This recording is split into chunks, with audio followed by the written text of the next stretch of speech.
Assalamualaikum warahmatullahi wabarakatuh. Sahabat Kusuma Larang TV yang berbahagia, bertemu kembali dengan saya Dadang Rusdiana dalam acara Narasi Religi atau Narel.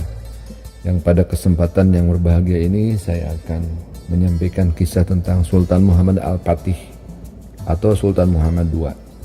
Sultan Muhammad Al-Fatih ini merupakan Sultan ke-7 dalam silsilah keluarga Utsman atau Osman Bey, pendiri Khilafah Turki Utsmani. Kita ketahui bahwa Osman Bey mendirikan Khilafah Turki Utsmani ini pada tahun 1299 Masehi. Sultan Muhammad Al-Fatih membuktikan bahwa dirinya adalah orang yang telah dinubuahkan oleh Rasulullah SAW sebagai panglima perang pembebas Konstantinopel, sehingga beliau patut menyandang sebaik-baiknya pemimpin pasukan.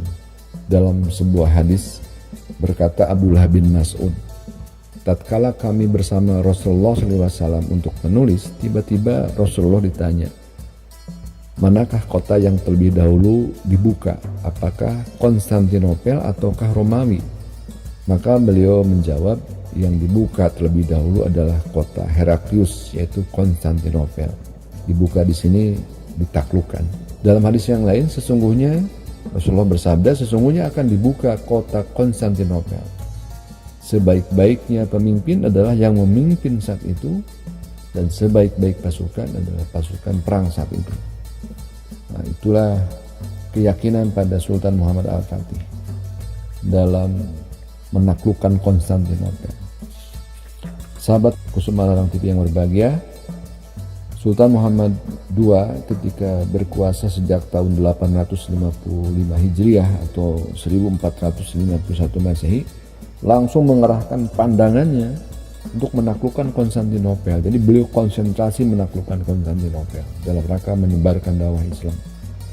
Sultan sangat mencintai Islam, berusaha selalu menegakkan syariat Islam berdasarkan Quran Sunnah. Beliau pun sangat kuat tekadnya untuk menaklukkan kota itu karena dua sosok ulama besar, yaitu Syekh Ahmad Al-Qurani dan Syekh Aqsamsuddin, yang selalu meyakinkan bahwa beliaulah yang dimaksud oleh nubuah Rasulullah atau oleh hadis Rasulullah tersebut. Kemudian Sultan Muhammad II mempersiapkan 250.000 pasukan dengan persenjataan yang lengkap. Beliau juga berusaha membangkitkan semangat jihad di jalan Allah dan meyakinkan bahwa pasukan di bawah komandonya itulah yang kelak benar-benar akan mewujudkan nubuah Rasulullah SAW. Para ulama pun senantiasa mendukung dan memberi nasihat agar memperhebat kekuatan mental spiritual di samping kekuatan fisik, materi, persenjataan, dengan senantiasa mendekatkan diri kepada Allah supaya mendapat kemenangan. Sultan Muhammad II membangun benteng Romawi Hisar di wilayah selatan Eropa. Jadi benteng Romawi Hisar itu di wilayah selatan Eropa di Selat Bosporus dengan tinggi sekitar 82 meter, tepat di hadapan benteng Konstantinopel dalam jarak 660 meter. Jadi berhadapan-hadapan benteng Romawi Hisar ini dengan benteng Konstantinopel, hanya jadi kurang dari 1 kilometer. Untuk melakukan serangan hebat ke arah pasukan Bizantium Eropa Timur, Sultan Muhammad II meminta seorang insinyur ahli meriam yang namanya Urban agar membuat meriam besar berbobot ratusan ton dengan ditarik ratusan lembu. Pada tahun 1453 Masehi atau pada tanggal 26 Rabiul Awal 857 Hijriah, Sultan Muhammad II mengerahkan 250.000 tentara Islam. Meriam-meriam sampai di depan benteng Konstantinopel setelah bergerak dari Adrianopolis dalam waktu 2 bulan. Sultan berkhutbah membakar semangat jihad di hadapan prajurit untuk hidup mulia dengan kemenangan nyata menaklukkan Konstantinopel atau gugur sebagai syuhada. Tidak lama kemudian maka pecahlah perang atau pertempuran yang begitu dahsyat antara pasukan Islam melawan pasukan Konstantinopel atau pasukan Salib. Peluru-peluru meriam milik pasukan Islam meluncur dari berbagai arah untuk merobohkan sebagian pagar-pagar kota. Walaupun kemudian pasukan Bizantium segera membangun kembali pagar-pagar itu. Di sisi lain pada 18 April 1453 Masehi, meriam-meriam pasukan Islam Turki Utsmani berhasil pula membuka benteng-benteng di lembah Likus. Dengan segera pasukan Islam merangsek masuk menuju pusat kota melalui celah tapal batas itu. Sementara pasukan Islam lainnya menaiki anak tangga. Maka pada tanggal 22 April 1453 Masehi, setelah sholat subuh, kaum Nasrani di Konstantinopel yang sedang terlelap dan tidur tiba-tiba terbangun karena mendengar suara kumandang takbir bersautan dari ratusan ribu pasukan Islam Daulah Turki Utsmani. Genderang perang ditabuh bertalu-talu, nasid-nasid pengobar semangat terdengar lantang di tanduk emas.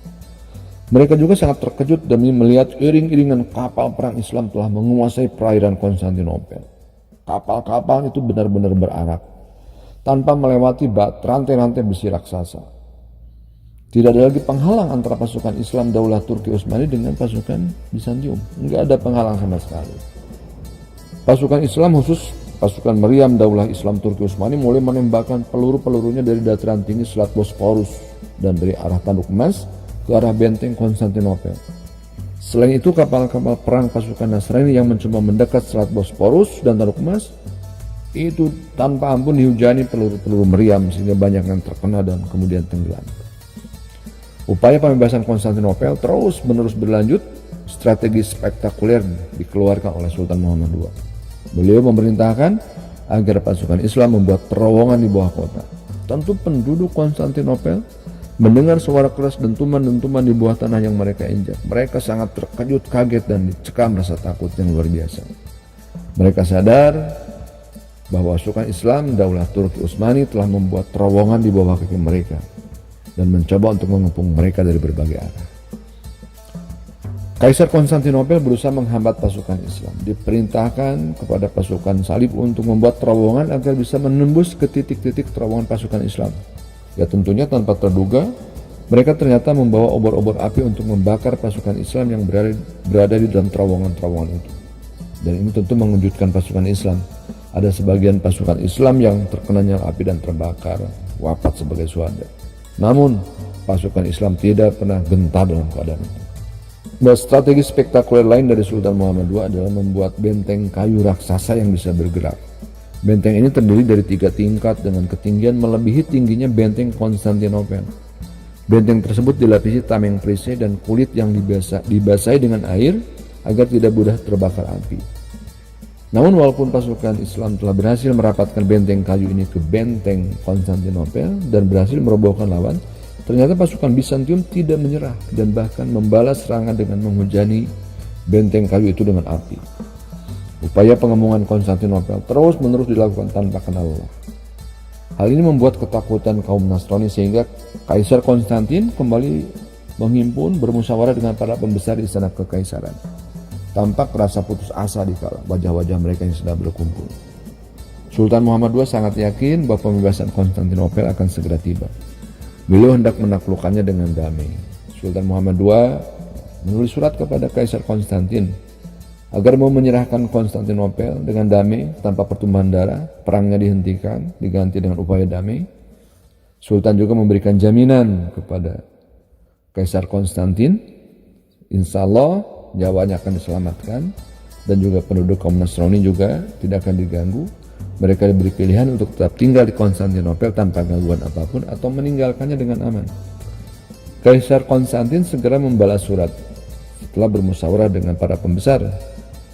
Lalu dia menjawab yang intinya bahwa dia tidak akan mau menyerah dan tidak pula mau membayar upeti kepada Turki Utsmani.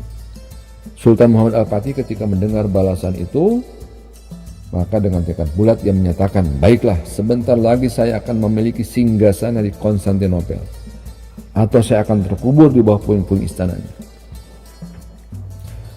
Sahabat Kusuma Larang TV yang berbahagia, maka pada hari Selasa malam pukul 1.00 tanggal 20 Jumadil Ula 857 Hijriah bertepatan dengan 29 Mei tahun 1453 Masehi, disuruhkanlah perintah serangan umum oleh Sultan Muhammad kepada seluruh angkatan perang mujahidin. Surat takbir pun lantang menggema di angkasa begitu dahsyatnya. Ketika matahari mulai menyingsing, mulai tempalah pemandangan medan pertempuran. Sultan Muhammad II atau Muhammad Al-Fatih segera memerintahkan pasukan Islam gelombang 3 untuk menyerbu musuh dengan semangat yang begitu menyala. Meriam-meriam pun terus menembakkan peluru-peluru besi. Dalam waktu yang sama, pasukan Islam di tempat lain berhasil menjebol pertahanan musuh sehingga masuk melalui gerbang Adrianople. Dengan segera bendera-bendera daulah Islam Turki Utsmani dikibarkan. Pasukan Islam bergerak maju laksana gelombang lautan masuk ke dalam kota Konstantinopel. Ya, akhirnya Kaisar Konstantin melepas baju kebesaran militernya dan turun dari kudanya agar tidak dikenal. Kemudian Kaisar Konstantin 11 ini terus-menerus berperang hingga akhirnya dia terbunuh di tangan pasukan Islam dalam medan pertempuran. Angkatan perang Mujahidin dengan mudah akhirnya memasuki jantung kota Konstantinopel dari segala arah. Rasa syukur bahagia pun menyeruak dalam hati Sultan Muhammad Al-Fatih yang paling dalam. Lalu beliau turun dari kudanya dan bersujud di atas tanah sebagai ungkapan syukur kepada Allah dan merendahkan diri di hadapannya. Karena keberhasilan pembebasan Konstantinopel, maka kemudian Sultan Muhammad II ini diberi gelar Al-Fatih atau Sang Penakluk. Sultan Muhammad Al-Fatih segera menuju gereja Hagia Sophia yang telah dipenuhi para pendeta Nasrani, kaum wanita, lelaki, anak-anak, orang tua dan lainnya itu berkumpul. Setelah penaklukan itu mereka berkumpul untuk bersembunyi berlindung di gereja. Mereka sangat ketakutan jika Sultan menghukum mereka. Kemudian Sultan Muhammad Al-Fatih meminta kepada pendeta Nasrani agar beliau menenangkan kaum Nasrani dan meminta mereka agar pulang ke rumah masing-masing dengan tenang. Melihat ketinggian akhlak beliau, keluarlah orang-orang yang bersembunyi. Jadi Sultan Al-Fatih ini ya berperang, tapi ketika selesai peperangan maka aroma atau nuansa perdamaian yang beliau perlihatkan. Maka melihat ketinggian akhlak beliau, keluarlah orang-orang yang bersembunyi, termasuk para pendeta Nasrani yang bersembunyi di lorong-lorong. Masyarakat karena menyaksikan tingginya sikap toleransi Sultan Muhammad Al-Fatih yang tidak memaksa orang untuk masuk agama Islam, maka kemudian masyarakat atau rakyat berbondong-bondong menyatakan dirinya masuk Islam. Sedangkan yang tidak masuk Islam dibiarkan melakukan peribadatan, diberikan kebebasan, bahkan dilindungi jiwa dan harta mereka dengan membayar jizyah sebagai kafir zimmi. Sahabat Kusuma Larang TV yang berbahagia, puncak pembebasan Konstantinopel terjadi pada hari Selasa 20 Jumadil Ula 857 Masehi atau bertepatan dengan 29 Mei tahun 1453 Masehi. Setelah 46 hari terjadi pertempuran.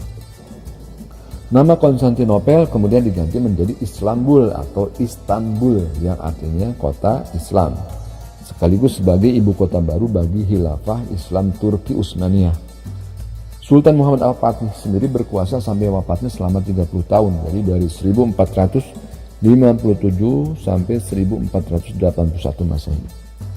Pembebasan ini termasuk peristiwa monumental yang selalu dikenang dalam sejarah dunia sepanjang masa. Dengan pembebasan ini, dakwah Islam lebih mudah masuk ke Eropa. Kerajaan-kerajaan Nasrani di Eropa Barat gempar dan dendam kesumat semakin mendalam. Pembebasan Konstantinopel ini dipandang sebagai akhir abad pertengahan dan titik awal menuju abad modern. Demikian narel atau narasi religi yang mengisahkan tentang Sultan Muhammad II atau Sultan Muhammad Al-Fatih.